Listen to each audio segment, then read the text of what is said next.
for you ကျ channel ကိုကြည့်ရှုလေ့လာအားပေးနေကြတဲ့ဘဝတို့မြန်ညီကောင်တော့များနေကွာခြားတော့ညီကောင်တော့များလုံးမင်္ဂလာပါကျွန်တော်ဒီနေ့ကတော့ဒီ audio lab မှာတခြင်းတွေကိုအစိုးအတန်ဖြောက်တဲ့အနေကိုပြောပြပေးသွားမှာဖြစ်ပါတယ်အဲ့တော့အရင်ဗီဒီယိုတွေမှာလည်းကျွန်တော်ပြောပြဦးတယ်ပေါ့နော်တခြင်းတွေကိုအစိုးအတန်ဖြောက်တဲ့အနေဒါပေမဲ့အဲ့ဒါကကြတော့ဒီ VCD လိုဟာမျိုးပဲအဆင်ပြေတယ်ကျန်တဲ့ဟာကြတော့တိတ်အဆင်မပြေခြင်းဘူးပေါ့နော်အဲ့ဒါကြောင့်ကျွန်တော်ဒီဟာကိုဒီဗီဒီယိုထပ်ပြီးတင်ပေးလိုက်ရတာဖြစ်ပါတယ်ပြီးတော့ဒါက audio lab ရဲ့နောက်ကျွန်တော်မပြောပြရသေးတဲ့လောက်ဆောင်ချက်တစ်ခုလည်းဖြစ်လို့ပေါ့နော်အဲ့တော့အခုကျွန်တော်သုံးနေတာကတော့အခုနောက်ဆုံး version ပေါ့နော် pro version ပေါ့ link ကိုလည်းကျွန်တော် description မှာထည့်ပေးထားပါမယ်အဲ့တော့ဒီဟာကကျွန်တော်နောက်ဆုံးဒီ audio lab အကြောင်းနောက်ဆုံးဗီဒီယိုမှာတင်ပေးခဲ့တဲ့ version 1.2 နဲ့တော့ 1.2 မှာတော့ဒီကောင်မပါဘူးပေါ့နော်အခုကျွန်တော်သုံးနေတဲ့ latest version မှာတော့ပါတယ်ပေါ့အခု latest မတိုင်ခင်မှာလည်းပါလာတော့မသိဘူးကျွန်တော်တိတ်မသိကြဘူးဒါပေမဲ့သိကြရင်လည်းဆိုရင်တော့အခုဒီ function ကိုသုံးဒီလောက်ဆောင်ချက်ကိုသုံးမယ်ဆိုရင်အခုကျွန်တော် description မှာချပေးထားမယ် link ကနေပြီးတော့မှနောက်ဆုံး version ကို pro version ကို download လိုက်ပါအဲ့ဒါဆိုရင်တော့သိကြရတယ်ပေါ့နော် okay အဲ့တော့ကျွန်တော်စလိုက်အောင် audio lab ထဲဝင်မယ်အဲ့တော့ဒီ audio lab နဲ့ပတ်သက်လို့လည်းကျွန်တော်ဗီဒီယိုတွေလုပ်ပေးထားတာရှိပါတယ်အရှိမဗီဒီယိုတွေအများကြီးပေါ့နော်18ခုအထိရှိရပေါ့နော် audio lab ရဲ့ function လောက်ဆောင်ချက်အားလုံးနှီးပါးကိုကျွန်တော်ပြောပြပေးထားတာရှိပါတယ်အဲ့တော့အဲ့ဒါတွေကိုကြည့်ချင်တယ်ဆိုရင်တော့ဒီ channel ရဲ့ playlist ထဲမှာဝင်ပြီးတော့မှ audio အထူးပြုလုပ်ချက်များဆိုတဲ့နေရာမှာအဲ့ဒီ playlist ထဲမှာဝင်ကြည့်လို့ရပါတယ်အဲ့တော့အခုကတော့ကျွန်တော်ဒီ audio lab အခုနောက်အသစ်ပါလာတဲ့ function တွေထဲမှာကျွန်တော်အဓိကကတော့ဒီအစိုးအတန်ဖြောက်တဲ့ function ကိုပြောပြပေးသွားမယ်ပေါ့နော်ဒီ video to give အထီးကတော့ကျွန်တော်ပြောပြပေးပြီးသားအရင် video တွေမှာပေါ့နော်အဲ့တော့အခုဟာကဒီ 8D audio ပေါ့နော် 8D audio ကတော့အားလုံးပြောစရာတိတ်လုံးဝမထင်ပါဘူး 8D ဆိုတာကျွန်တော်ဒီငကြက်ရဲ့ဒီသချင်းကိုနားဖွင့်လိုက်ပြီဆိုရင်ဒါ 8D audio လောက်ထားရင်ငကြက်ရဲ့ဘဲဘက်ရွှေ့လိုက်ညာဘက်ရွှေ့လိုက်အဲ့လိုမျိုးအပေါ်တို့အောက်တို့အဲ့လိုမျိုးဘယ်ညာတို့အဲ့လိုမျိုး 8D ရှောက်သွားနေအောင်လုပ်လို့ရတဲ့ဟာပေါ့နော်အဲ့တော့ဒါကတော့ကိုယ်စမ်းကြည့်ကြပေါ့အရင်လည်းအသုံးဝင်ပါဘူးအဲ့တော့ကျွန်တော်ဒီကောင်တော့ထားလိုက်မယ်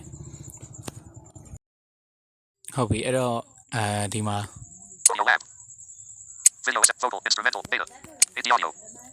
AD audio ပြီးရင်ဒီကောင်လေးပေါ့နော်ဒါကျွန်တော်တို့အစိုးအတန်ဖြောက်တဲ့ဟာဖြစ်ပါတယ်အဲ့တော့အစိုးအတန်ဖြောက်ချင်လည်းရတယ်ဒါမှမဟုတ်အစိုးအတန်တီးတက်မယ်လို့ခြင်းလည်းရတယ်ပေါ့နော်အဓိကတော့ကျွန်တော်တို့အစိုးအတန်ဖြောက်မှာဖြစ်တဲ့အတွက်အစိုးအတန်ဖြောက်တာကိုပဲပြောမယ်ပေါ့နော်ဒါပေမဲ့အဲ့နှစ်ခုကတွဲရရှိနေတာပေါ့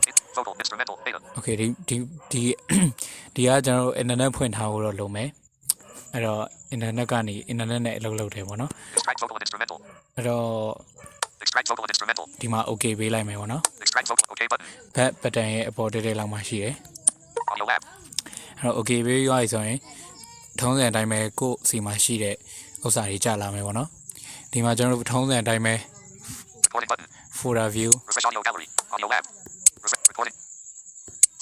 folder view နှိပ်ပြီးတော့မှကောင်းတယ်အဲ့တော့ဒီမှာကျွန်တော်တို့အရင်ရွေးထားပြီးသားရှိတော့ music ထဲကိုတန်းရောက်နေ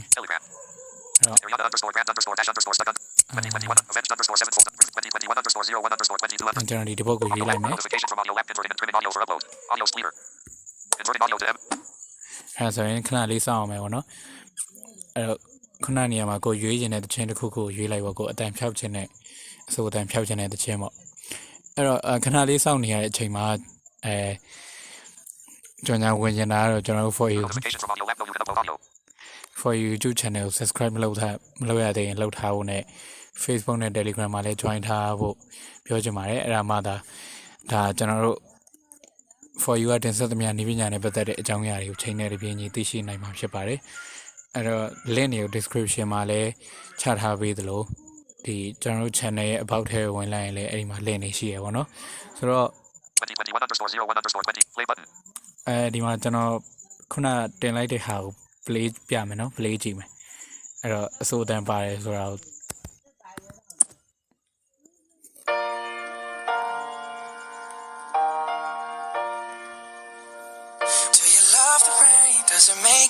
โอเคဒီလောက်ဆိုရင်တော့သိမယ်ထင်ပါတယ်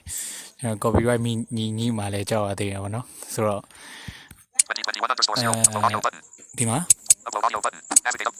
ဒီ upload audio ဆိုတဲ့ကောင်နှိပ်ရမယ်ဗောနော်အဲ့ဒါမှသူက internet ပေါ် line ပေါ်internet ပေါ်တင်ပြီးတော့မှသူကအဲ့ဒီကနေဒါ vocal ဒါမှမဟုတ် instrumental ပေါ့လေကိုကြိုက်တဲ့ဟာကို download ဆွဲရမှာဖြစ်ပါတယ်အဲ့တော့ကျွန်တော်အတန်ဖြောက်မှာဆိုတော့ instrumental ဆိုတဲ့ဟာကိုယူရမယ်ဗောနော်ခဏလေးအဲ့တော့သူခဏလေးအတန်ဖြောက်နေတယ်ဗောနော်ဆိုတော့ဒီမှာခဏလေးတော့စောင့်ရမယ်โอเคပြီးပြီထင်တယ်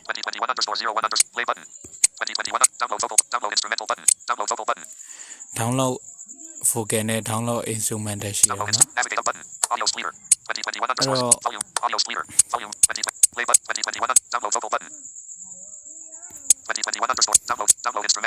ဒီ download vocal နဲ့ instrumental နဲ့ရှိတယ်အစိုးအတန်ကြီးပဲတီးတန့်လိုချင် download vocal ကိုနှိပ်ပေါ့နော်အတီးရဲ့အတန်ကြီးပဲအတီးတောင်ဖြစ်ပါတယ်တီးရဲ့အတန်ကိုတီးတန့်လိုချင်တယ်ဆိုရင်တော့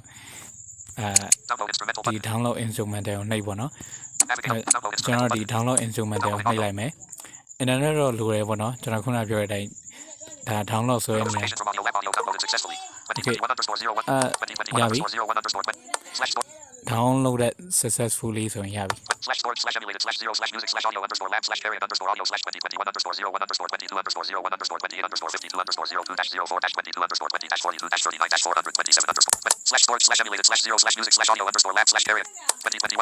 music ထဲကဒီ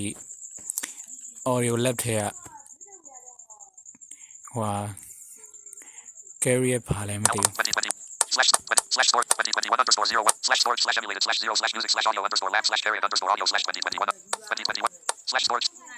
ဒီ carrier audio ထဲမှာရှိမယ်ပေါ့နော် music ထဲကဒီ internet storage ထဲက music ထဲက carrier audio ဆိုတဲ့ထဲမှာရှိမယ်ကျွန်တော်တို့ဒီအတန်ဖြောက်ထားတဲ့ဟာရဲ့အခြေအနေကိုသွားကြည့်အောင်အတန်တကယ်ပြောက်မပြောက်ပေါ့နော်အဲ့တော့ဒါခုနကသူပြောတဲ့အတိုင်းပဲဒီဟို internet storage ထဲက music ထဲကDCI document download to box to requested imagine loader February 10th myself June 20 music folder clear movies February 24th music April 2nd date ဒီ music ထဲမှာဟို audio lab ထဲမှာ I like songs March 16 340 Caesar enjoy audio underscore lab April 2nd audio lab ထဲကဒီ carrier audio ပေါ့လေ carrier underscore audio ဒီထဲမှာရှိရယ်အဲ့တော့ဒီမှာ2021 underscore 01 underscore 22 underscore 01 underscore 28 underscore 52 underscore 24 22 underscore 20 dash 42 dash 39 dash 427 underscore instrument underscore 24 22 underscore 20 dash 45 dash 08 dash 138 dot mp3 April 2nd date 45 pm 2.66 mb ဟုတ်ပြီဒီဟာလေးကိုဒါသူအတန်ဖြောက်ဝေးရတဲ့ဟာပေါ့နော်ကျွန်တော်တစ်ချက်ကြည့်အောင်တန်တကယ်ပြောက်မပြောက်ဆိုတာ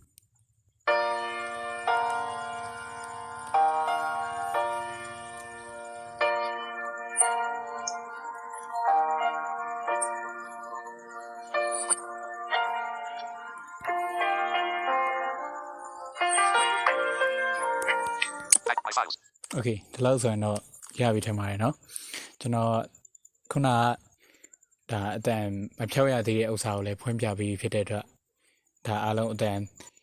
ဖြောက်တာအဆင်ပြေတယ်ဆိုတော့အားလုံးတွေ့ကြမယ်ထင်ပါတယ်အဲ့တော့ဒီဟာလေးကဒီဟာတော်တော်လေးမိုက်တယ်ပေါ့လေကျွန်တော်ဒီအတန်ကိုလုံးဝကိုပျောက်သွားအောင်ဖြောက်ပေးနိုင်တယ်အဲ့တော့နည်းနည်းလေးတော့တချို့နေရာတွေကြေသွားတာပေါ့နော်ဒါကတော့ဘာနဲ့ပဲအတန်ဖြောက်အခုချိန်ကြီးဖြစ်နေတော့မှာပဲနည်းနည်းလေးကြေသွားတဲ့နေရာဟာမျိုးတွေရတော့ပေါ့နော်အဲ့တော့ဒီဟာလေးနဲ့အတန်ဖြောက်မယ်ဆိုရင်လည်းဘယ်လိုဖြစ်ဆိုလို့တော့ရတယ်ပေါ့နော်အဆင်ပြေတယ်အဲ့တော့အားလုံးလည်းဒါဘာမှလည်းခဲမရှိတဲ့အတွက်အားလုံးအဆင်ပြေမယ်လို့မျှော်လင့်ပါတယ်အဲ့တော့ဒီနေ့ဗီဒီယိုတော့ကျွန်တော်ဒီလောက်နဲ့ပဲ ဆုံးသက်ချင်ပါတယ်အဲ့တော့ဒီတစ်ခုခုအဆင်မပြေတာရှိရင်ပဲဖြစ်ဖြစ်အကြံပြုချင်တာရှိရင်ပဲဖြစ်ဖြစ်တစ်ခုခုတင်ဆက်စေချင်တာရှိရင်ပဲဖြစ်ဖြစ် comment မှာလာပြီးတော့မှရေးသားပေးလို့ရပါတယ်အဲ့တော့ဒီနေ့ဗီဒီယိုတော့ကျွန်တော်ဒီလောက်နဲ့ပဲအဆုံးသတ်လိုက်ပါတယ်